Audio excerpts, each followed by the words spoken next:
boy from Kano. Yeah, White House family. Hey mana, hey mana, hey mana.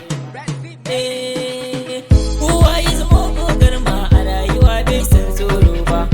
An ce ka ce in ɗan boy ni ne ban san wannan ba. Idan dama na san wuta ba za ta ci fata ta ba.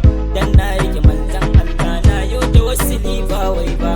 Garin daɗi ba shi ne can garin da ka saba ba. Sana'ar waka in ɗan boy ni ne ban gado ba. Dan na koya ne an ce fa gwani ne ba. Mana na koyar da waka a zuciya tashi ban fa mai halatti ya bini wanda ba zai bai kara gaba. Ban san tsoro ba, ban san wannan ba.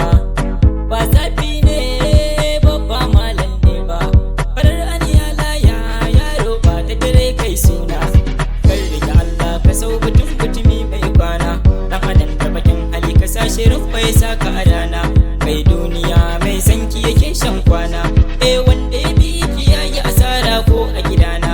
Mai nasara ban kiɗa doka in taka in yi batuna kan masu so su gano na a rana.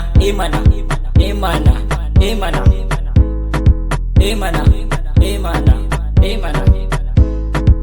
mana, mana, mana, mana. Ni ba na munafurci ban san me munafurci. In ka zarge ni sakayya ta sai abun Allah gata na.